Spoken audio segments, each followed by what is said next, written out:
তো hey guys, চলে এসেছি নতুন একটা মিনি ব্লগ নিয়ে।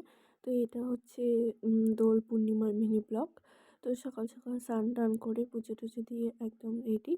আর এই হচ্ছে আমাদের গোপাল। আমরা প্রত্যেক বছর গোপাল নিয়ে এসে গোপাল বসে আমরা গোপাল ভোগ দিই। তো এইবারও তার কোনো অনর্থ হয়নি। আমি এবারও কালকে গোপাল নিয়ে এসে বসিয়েছি। আমাদের এখানে কালকে দোল, মানে সরি, আজকে দোল কালকে পূর্ণিমা। তো আমাদের নিয়মে হচ্ছে ঠাকুরকে আবির না দিয়ে আমরা কেউ আবির খেলতে পারি না। তো এটা তুলসী মঞ্চ। আর এখানে আমি থালার মধ্যে ৬ রকমের আবির রেডি করে রেখেছি। রেডি করে সমস্ত ঠাকুরকে দিয়ে পুজো টুজো দিয়ে একদম রেডি করেছি। এই হচ্ছে আমাদের ঠাকুরঘর। সমস্ত পুজো টুজো দিয়েছি। ভিডিওটা এই পর্যন্তই। ভালো লাগলে পরে লাইক, কমেন্ট, শেয়ার আর সাবস্ক্রাইব করতে ভুলো না। আরও তোমাদের সাথে নতুন নতুন ভিডিও নিয়ে আসছি। এভাবেই আমাকে সাপোর্ট করতে থাকো, এভাবেই আমার সাথে থেকো। চলো bye bye, tata guys, love you guys. আবার আসছি নতুন ভিডিও নিয়ে।